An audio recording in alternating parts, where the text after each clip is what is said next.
welcome. Great to have both of you here with us today. The session is actually much awaited. We've already posted some of the keywords of the questions on the big screen, and later on, you can just click the word you're interested in to talk about. Now the stage is yours.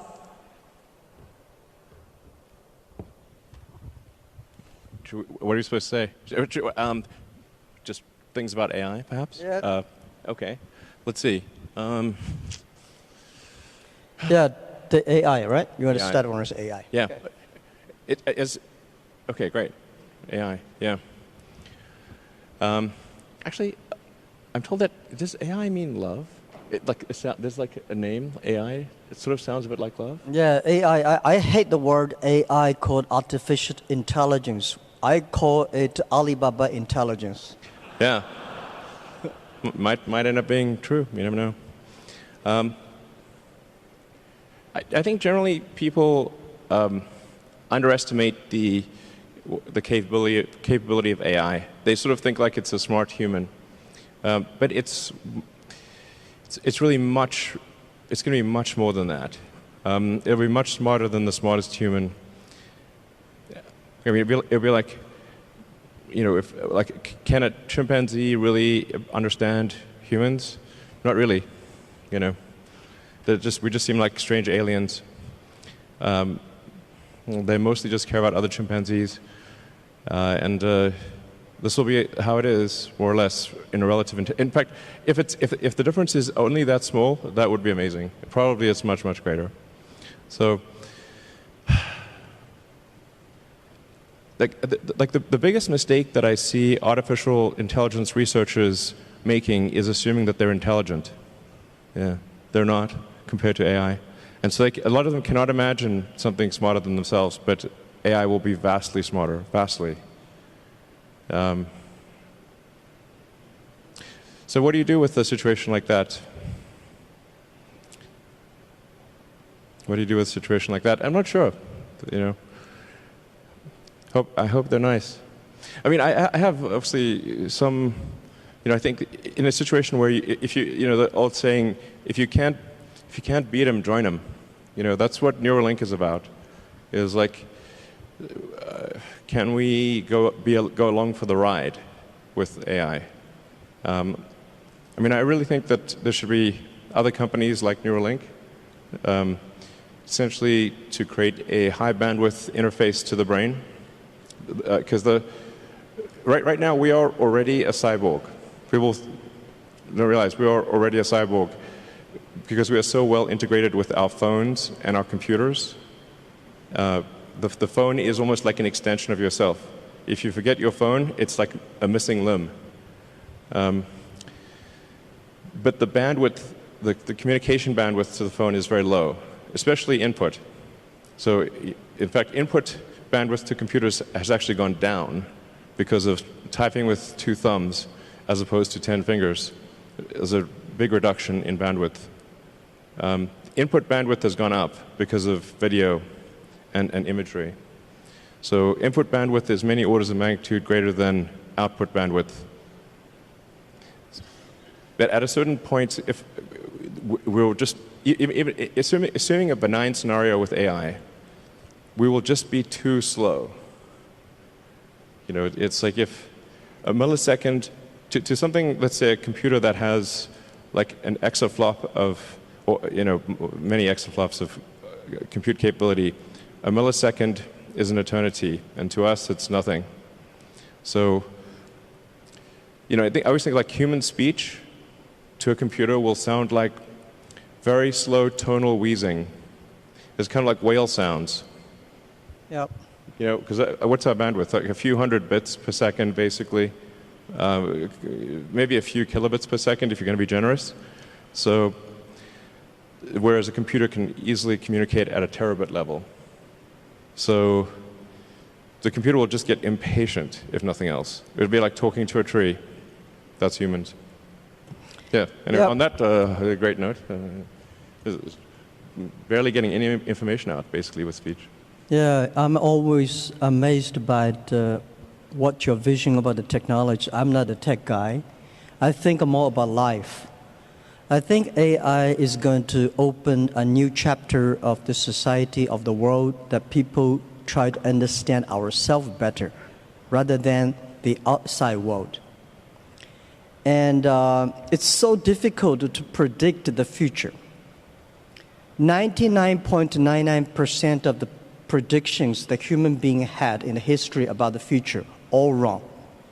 Including that one? Oh yeah, only the 0.00% of the prediction are right. They're right because by accident. Yeah, but it's also true that 80% of statistics are false. Yeah. So my meaning is cold room. Come on, guys. That was a joke. My meaning is that I'm happy about the artificial intelligence or Alibaba intelligence that's going to understand the inside of the human better. So when people worry a lot about artificial intelligence, people should have more confidence in themselves.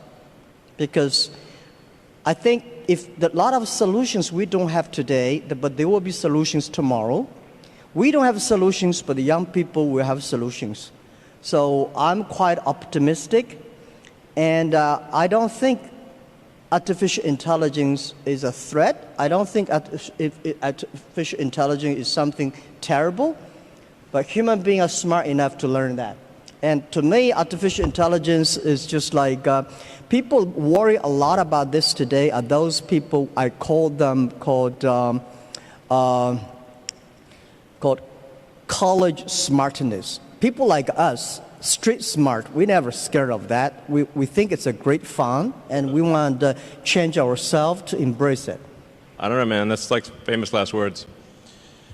Let me tell you, AI is, I mean, you look at sort of the rate of advancement, just in general, the rate of advancement of computers is insane. And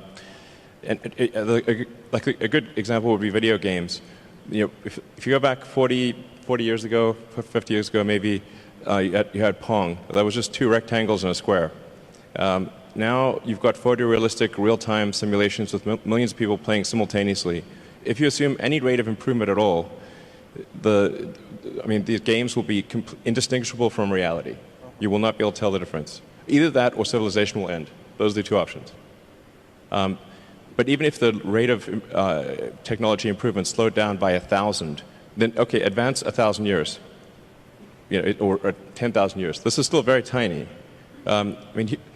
Civilization has been around for probably, arguably, I think 7,000 years or something like that. If you count it from the first time there was any writing, any recorded symbols, besides cave paintings. There's a very tiny amount of time, considering the universe is 13.8 billion years old. I mean, if civilization lasted for 1 million years, we would only increment the third decimal point after 13.8 billion years. If we lasted for 1 million years. Mm-hmm. So that seems like a long time. Given that we've only been around for 7,000 years, it's been kind of a roller coaster on the civilization front. So, I mean, I'm a naturally optimistic person, to be clear. I'm not saying, hey, doom and gloom. I'm just saying this is the apparent pattern.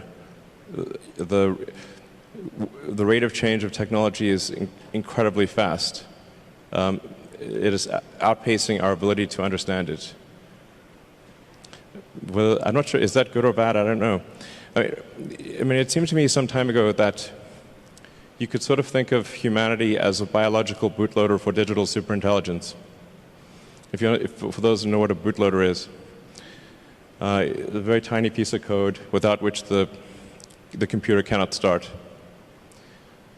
But it's sort of like the minimal bit of code necessary for a computer to start. Like, you couldn't evolve silicon circuits. There needed to be a biology to get there. Good. Yeah. Well, let's talk about something fun. I admire that you want to go on the Mars. Shall we go to the Mars? Yeah. Yeah, so what will the life look like on Mars? Are you both moving? What do you think about that? Actually, I'm not interested in Mars. I just came back from there, so I'm more interested on the Earth, the things, what's going on happening here. So why you are so curious about the Mars? Well, I think the thing about Mars is that I think it's important for us to take the set of actions that are most likely to continue consciousness into the future. What increases the probability of consciousness of continuing into the future? I think we should not take it for granted that consciousness will continue because we have not encountered any aliens. Where are the aliens? This is the Fermi paradox. This is one of the most important questions. How come we've not found any aliens? And there's people out there who think we've found aliens. Trust me, I would know. We have not. Okay. People ask me, you've been to Area 51. Okay, please. SpaceX actually has Area 59. It's even better, 8 better than 51. So, among the set of actions we can take that are likely to increase the scope and scale of consciousness such that we are better able to understand the nature of the universe, one of those actions is to become a multi-planet species or ensure that life is multiplanetary. Not because I think something that, it's not from the standpoint of it just being an escape hatch or because I think that Earth is doomed, but there's a certain probability that is irreducible that something may happen to Earth. Despite our best intentions, despite everything we try to do, there's a probability at a certain point that some either external force or some internal unforced error causes civilization to be destroyed, or sufficiently impaired such that it can no longer extend to another planet. It's hard to say. Let me put it another way. This is the first time in the 4.5 billion year history of Earth that it's been possible to extend life beyond Earth. Before this, it was not possible. How long will this window be open? It may be open for a long time, or it may be open for a short time. I think it would be wise to assume that it is open for a short time. And then let us secure the future of consciousness, such that the light of consciousness is not extinguished. And we should try to do this as quickly as possible. That's my view. Good. It's so difficult to secure the future of the Earth, but we can secure the future of next 100 years. I'm not the person that I admire your courage for explore the Mars, but I admire a lot of people spend efforts on improving the Earth. It's great to send 1 million people to the Mars, but we have to care about the 7.4 billion people on the Earth. How can we make the world more sustainable? And I'm not that fan of the Mars because I think it's easy to go to the Mars. When you go on the top of the hills of the building, just one step you go to Mars, but you will never be able to come back. Yeah, so that's my view. That's not how it works, though. And also, no, don't do it. I hate to go to the Himalayas too. I mean, when you climb on the, I think someday I will go there when the elevator is ready. I will go there have a look. But I think people spending more time on the Earth, think about how, because no matter how long the civilization of the human beings will be, like 1 million or 2 million or 500,000 years, but we only have 100 years. So we cannot solve all the problems for future, but we have to be responsible for the future, but we should care more about how we can enjoy better. My view is that by the artificial intelligence or AI, when human beings understand ourselves better, then we can improve the world better. Last 200 years, human beings tried to understand the other side of the world better, understand the other people better. But I think what I feel excited about AI is that AI is to understand people, the inside of the human beings. The Earth, I heard you're going to dig a tunnel deep in the Earth, which is amazing.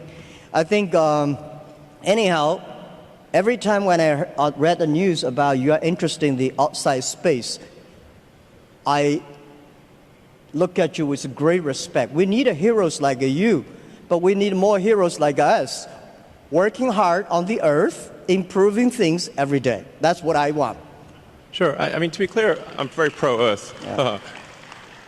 Great. That sounds great. To be clear, I'm very pro-Earth. When I say, us becoming a multi-planet species or making life extending life beyond Earth, expanding the scope and scale of consciousness, from a resource standpoint, I'm talking about less than 1% of Earth's resources should be dedicated to making life multiplanetary or making consciousness multiplanetary. So, I think it should be like somewhere in between how much we spend on lipstick and how much we spend on healthcare. Like, things like for the preservation of consciousness, we should spend maybe slightly more than we spend on cosmetics.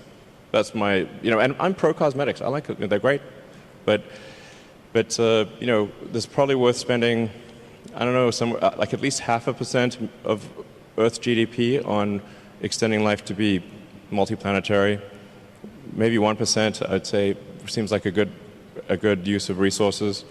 But then we have like 2 orders of magnitude more resources spent on Earth. So it's not like it's, somehow going to fundamentally impair Earth. If like I said, just 1% of Earth resources on that order should be enough to make life multiplanetary. It seems like a wise investment for the future. And obviously I spend a lot of my time on sustainable energy with Tesla, with electric cars and solar and batteries and that kind of thing.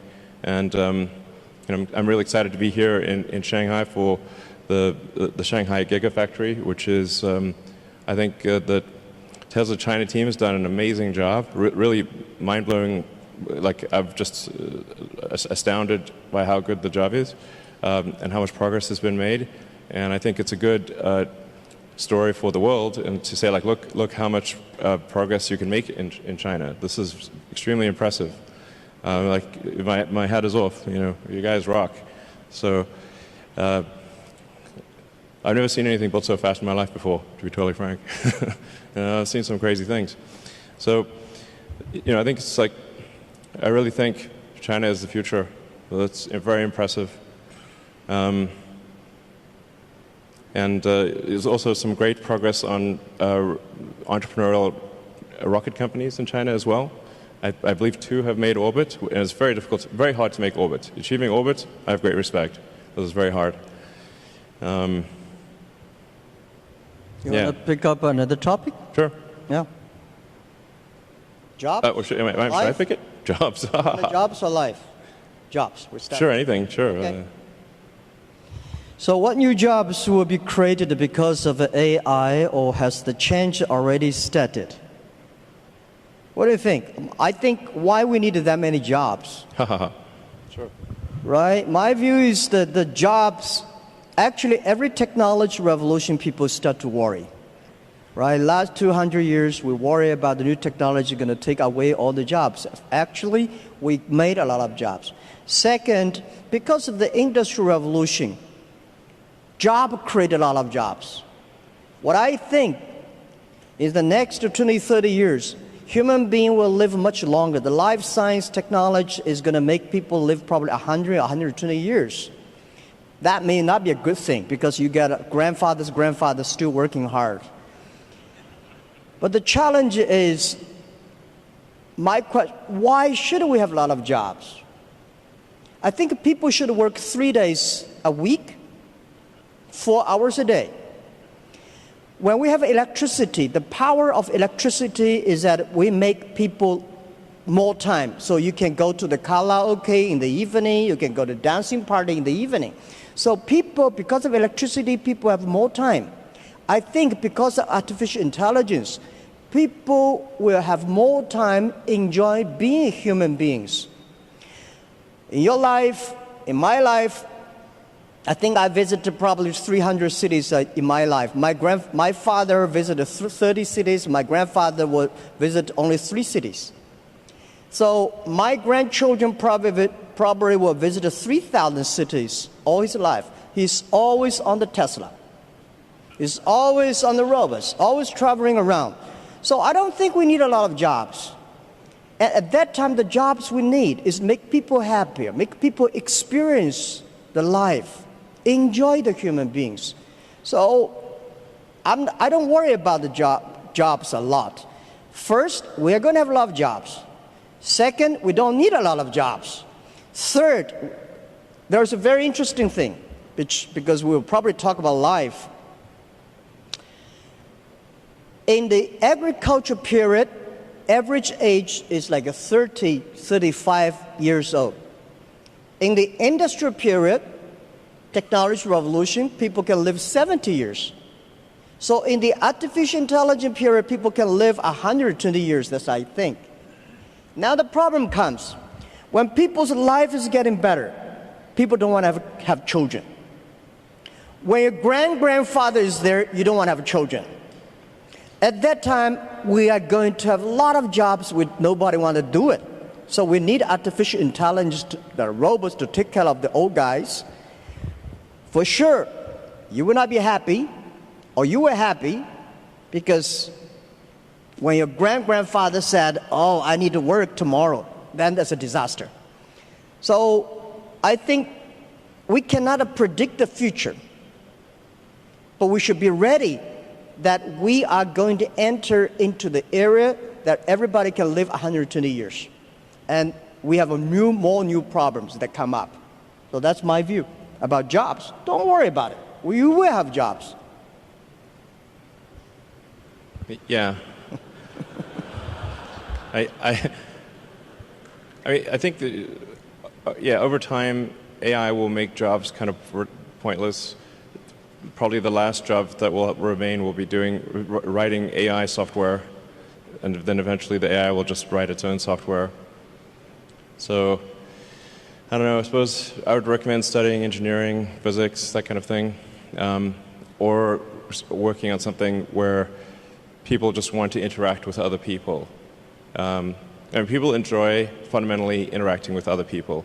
So if you're working on something that involves people or engineering, it's probably a good approach. Art, of course. Yeah. Like I said, I think we're going to have to figure out this Neuralink situation. Otherwise, we will be left behind. It's very important we do this quickly. I think we don't have much time. We don't have much time for what? We don't have much time to solve the Neuralink. Yeah. It's just, you think of like technology and technology awareness. It's like if there was like a topological map of technology awareness, it's mostly flat, with a few short buildings and then some very tall spires. And unless you're on that very tall spire, it's not obvious what the topology is. Yeah. I never worry about the things that I cannot solve. I let other people to solve it. Sure. If nobody can solve it, just let it be. That's my life. Oh, let's talk about education. I'm quite interested about education. Can we? Yeah. So what knowledge or skills will be useful to master the future? Do you have any advice for young professionals who want to pursue a career in AI? Young professionals. I don't think we will have professionals on AI in the future. Well, I worry a lot about, people worry about jobs, but I worry about education. All the education systems, the things we teach our kids, the way we teach our kids are mainly designed for the industrial period. And I'm sure the machine will be much cleverer than human beings in the future. How can human beings do better? Human beings should be smarter. Human beings should be wiser. So how can we be human beings to be wiser or smarter? I think that we should change the way of education, change the things, because in the past we focused a lot about, remember things. Computer can remember better than you are. We want to calculate it faster. Computer can calculate much faster. We want to run faster. Computer can run much faster than you are. So human beings should have confidence by being more creative, more constructive. So how can we teach our kids to be more creative and constructive? And I think this is the key of the education. And I want spending more time on training kids on arts, on painting, on singing, on dancing. You know, on these are the creative things that make people live like humans. Don't worry about the machines. For sure, we should understand one thing, that man can never make another man. Computer is a computer. Computer is just a toy. Man cannot even make a mosquito. So we should have confidence. Computer only have chips. Man have the heart. It's the heart where the wisdom comes from. So I think in the next 10 or 20 years, human beings or every country, every government should focus on reform the education system, making sure our kids be able to find jobs in the future, be able to live in a life that only working 3 days a week, 4 hours a day. And that is very important. If we do not change the education system that we are in, we are all going to be in trouble. That's my view, and don't worry about it. We will change it. Yeah. That's cool. Sure. I would say try to learn as much as possible that allows you to predict the future or make the future. So the saying is the best way to predict the future is to make it.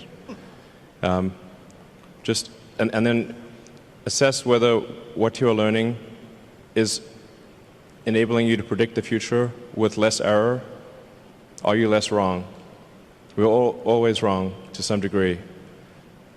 But can you reduce the error on your future predictions? I think that's the way to look at education. As of course, but it's both create the future, and predict the future. So that includes art and all those other things. But close the loop on being less wrong about future. I would say that's the right way to think about education. I mean, down the road with the Neuralink, you can just upload any subject instantly. So it'll be like the Matrix.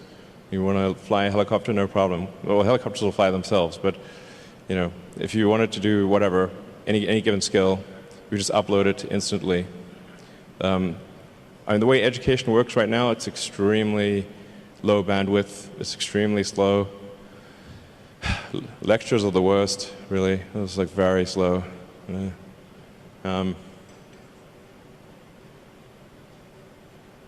Yeah, just try to predict the future with less error. This is very hard, as you were saying. I'm not sure it's 99.9%, but it's not very good generally at prediction of the future. But I think often people don't try. The first thing is try. If you don't try, okay, you got to try, and then adjust based on the error of your prior predictions. Yeah, I think just to try is very good. We should always have the confidence to try the future. And I never worry about the errors and the mistakes. Errors and mistakes that are the best assets of human lives. And humans, I think that when people worry about the disasters that AI is going to bring in, I think it's not the disasters. It's the mistakes that human beings make. And trust human beings will be able to correct the mistakes and improve themselves. And that we need education. And this is what we think. In China today, we have 1,800 new babies born every year, which is not enough. We need to have like much more than that. But I think the best resources of the human beings on the or the best resources on the earth are not the coals, not the oil, not the electricity. It's the human brains. How can we make the human brains more creative, constructive? How can we making sure that the machines are always the toys and tools of humans rather than the control? So I never in my life, and especially last 2 years when people talk about AI, say human being will be controlled by machines, I never think about that. I think it's impossible, right? It's impossible because human beings, they are different. Machines are invented by human beings, and according to the science, right? Humans can never create another animal that is smarter than humans. Especially when you have so many smart people, it's impossible to make another smart people. I very much disagree with that. Okay. Yeah. That's good. Yeah. The first thing we should assume is that we are very dumb, and we can definitely make things smarter than ourselves. I mean, they didn't used to be humans, right? So our earliest civilization was very primitive. We didn't have any technology really. We're just like running around, trying to not get eaten or just trying to survive a winter. Now we have like heating and we grow food. This is all new stuff. So, things have obviously gotten way more smarter than the past, way smarter. So that's going to continue. We are not the last step in evolution. So the most important thing, like I said, the most important mistake I see smart people making is assuming that they're smart. They're not. Yeah. So give me an example, what the animals or things that a human being made that is smarter than human beings? Well, computers actually are already much smarter than people on so many dimensions. We just keep moving the goalposts. So we used to think, like, for example, being good at chess was an example of a smart human. And then Kasparov was crushed by Deep Blue in '97. That was a long time ago. 22 years. I mean, right now your cell phone could crush the world champion at chess, literally. Go used to be thought of as something that humans were better at than computers. Then Lee Sedol was beaten 4-1 by AlphaZero. Then a new version of AlphaZero, I should say AlphaGo. AlphaGo beat Lee Sedol 4-1. Then there's AlphaZero. AlphaZero crushed AlphaGo 100-0. Now it's just pointless because it just keeps playing itself. Humans are trying to play a computer Go is like trying to fight Zeus. It's not going to work. Hopeless. We're hopelessly inadequate. In terms of rendering, basically, there's just a smaller and smaller corner of intellectual pursuits that humans are better than computers, and that every year it gets smaller and smaller, and soon we will be far, far surpassed in every single way, guaranteed. 100%. Or civilization will end. Those are the two possibilities. Okay. Yeah, my view is that computer may be clever, but human beings are much smarter. Yeah, definitely not. Clever is very academic, is knowledge-driven. Smarter is experience-driven. Computer is smart, is clever, but it's human being. We invented a computer. I never see a computer invented a human being. This is my first point. Second point is that about a Go play chess. It's stupid to compete with a computer on play Go. Just like 100 years ago, when human beings created cars, so human beings said, I can run faster than a car. It's impossible. It's only stupid people to compete with a car who run faster. Go is designed for human to play with human, right? The chess is designed for human to human. Why should a human to fight against a computer? So I never ever play chess or Go with computer. I'll be happy to see two computers fight each other. I'm not interested in play Go with chess. So I told those guys, they are very sad. So, computer will be smarter than human beings because computer can play chess better. I think you are stupid to compete with that. Don't do that.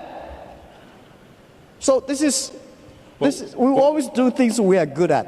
Sure. Okay. Well, what would be an example of something that humans are better than a computer at, and then let's see if that happens. Well,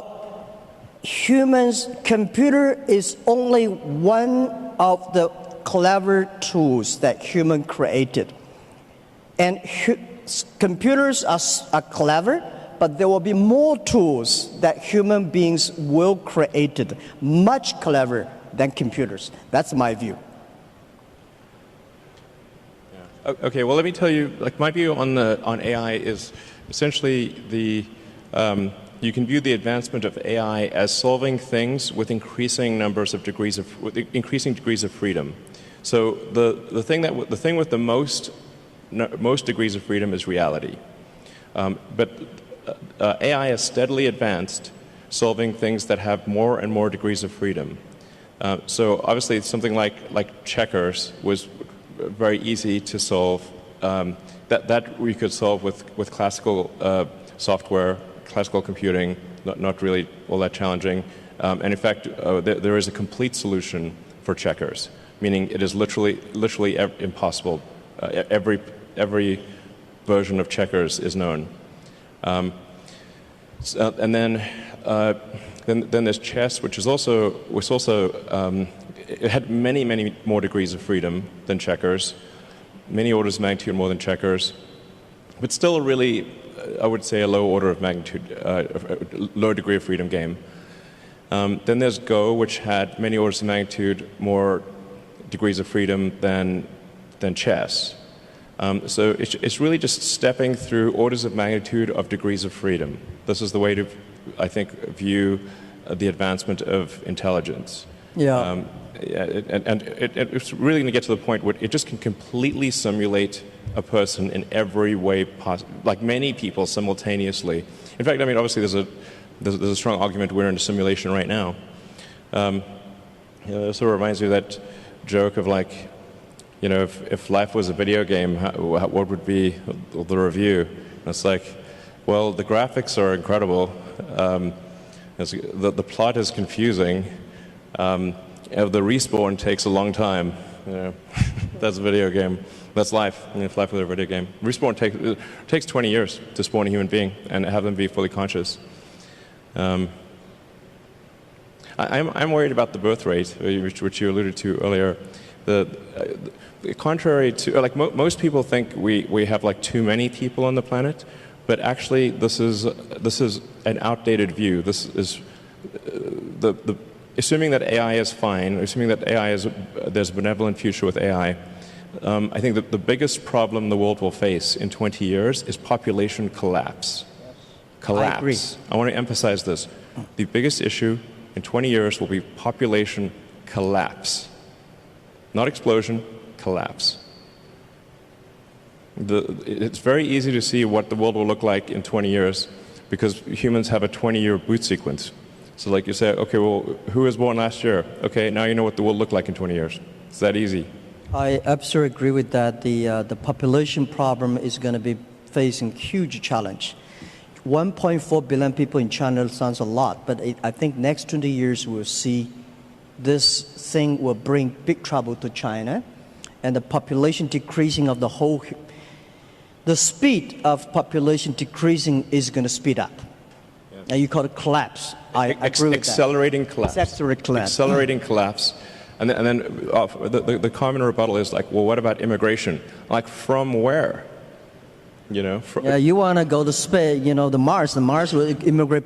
Yeah, Mars needs people here, too. probably. Like, Mars needs people. Yeah, Mars needs people. You know, there's 0 people there right now. So right now it's just a machine planet. There's only some robots there. This is something that we should pay special attention. That's why the 18 million new babies born in China, which was less than only 1% or something, we should spend more time create these people and treat life better. But also, I think about the AI. There's another thing which, Elon, in our company, AI we call Alibaba Intelligence because we think when things with order, with things with logic, machine can always do better. AI can do better. But if things without order, without logic, human being can do better. For example, when you love somebody, there's no reason normally. I just love him or just love her. I have no reason. But when I hate somebody, when I want to do bad things on somebody, there's a logic. And when there's a logic, AI can do better. What we do on our end financing, we teach machine all the bad things that bad guys want to do. Machine can learn quickly and arrest all the bad guys immediately. But when you want to do good things, not necessarily. AI means love. That's absolutely right. So that is why the AIs, if the AI can bring love, which I call it, in the past, if you are a successful person, you have to be EQ and IQ, right? In the future, if you want to survive in this world, you have to be the LQ, the Q of love. That's important too. Otherwise, you cannot survive in artificial intelligence time. Well, I agree with love is the answer. There's many songs about that. You want to pick up the final one? Another topic you want to have? Excuse me, gentlemen. Due to the time is very limited, so we only have 5 minutes left. So last question, please. Yeah, we have. You want to pick up the last? Life or human being machines? So you want to talk about your cars, autonomy? What do you want to talk? This feels like one of those steps in a video game where you've got to like pick a path, a choice. I choose life. Okay, life. So how much longer do you think people can live with the help of AI? Can AI help with environment sustainability? Can you?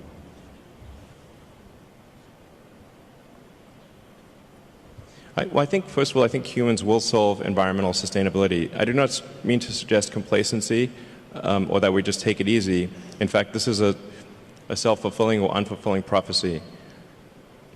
We must take immediate and dramatic action, and continue the momentum towards environmental sustainability. And China is actually the world leader in this. In fact, I'm not sure how well it is known outside of China, just how much China is a world leader in environmental sustainability. It's extremely impressive. I mean, I think half of all the electric cars in the world were made in China last year, something like that. So, so I don't mean to suggest complacency, but I do think humans can and will solve sustainability. If we can do the neural lace, then I think, or the Neuralink, essentially, the age will not matter that much. You can simply save your state and restore your state, like a saved game, essentially, something very close to that. I do think we can solve biological aging if we really wanted to. You'd have to make DNA changes, but we're obviously just on a clock. All organisms are. I mean, you could take a fruit fly, for example, and you could give it yoga, sort of have it do daily yoga and have a very healthy diet, and it's still going to live for 3 weeks, maybe 4 weeks. So environmental factors are relatively minor for extending life. You have to change the DNA. And so the question is, like, will people be okay with changing the DNA? That's the thing about extending life, and probably people are a little bit reticent about that, but that's essentially the thing that needs to occur to extend life. You've got to stop the DNA clock somehow. I don't know if we should work on this or not. I think, frankly, it's probably a good thing that we do eventually die. There's a saying, like in physics, like even physicists, which are generally quite objective, is like the saying, like, old physicists don't change their mind; they just die. So maybe it's good to have this life cycle. Yeah. Yeah. Well, I think AI can definitely help the environment sustainability. And when human beings know themselves better, human beings will be smarter and will be wiser. The difference between clever people and smart people, or wise people. Smart people knows what he wants and how he can get it. Wise people know what he doesn't want. So when human beings using artificial intelligence, they will understand themselves better. And I think there will be millions of ways people will live in a healthy earth and protect the healthy earth. The reason why I want to stay in this earth, I want to work on this earth, I want to do anything I can to help this earth to better. Because even go to the space is great, but if we can spend resources just to focus on helping pick up the garbage from the oceans, that thing is more difficult than to go to the Mars. But artificial intelligence can help us achieving that and solve the problems. And the second, a human being can live better, can live longer. But what we need is not only live longer, we want to live healthier. How can we live healthier? Is to understand us better. Most of the disease are caused by our behavior. So I think I'm 100% sure people will live longer. People will live healthier, but may not necessarily live happier. If you want to be happier, human beings should focus on the value, the vision, and the mission, and always have the dreams. And I don't want people love the technology and put them dreams on the technology. I think technology should be with dreams. It's not technology change the world. It's the dreams behind the technology that change the world. So my hope is that anything we can do is to improve this world, to helping 7.4 billion people live better and live healthier. And this is all about our world. And I think we will be working very happily because I love your product, Tesla. Making world cleaner and no noise and such great technology. I'm happy you have the factory in China. And I think we need to do more things to improve this earth, improve this world, and make sure that people are happier and people care about the family, people care about the health. That's all we should do. And trust us. Trust the human beings and trust young people. Let's take responsibility for today, but let's not take away all the solutions for tomorrow. It's great human beings make mistakes. It's great human beings learn from mistakes. It's great to die. That's probably true. Thank you. Yeah, you cannot live long. I just like, yeah. Thank you. Fight for the light of consciousness. Thank you, Elon. Nice talking to you. Thank you. Thank you so much for this very inspiring and futuristic, very informative dialogue. It seems it's the typical dialogue between the Earth and the Mars. But no matter which planet we're going to live in, time and life still go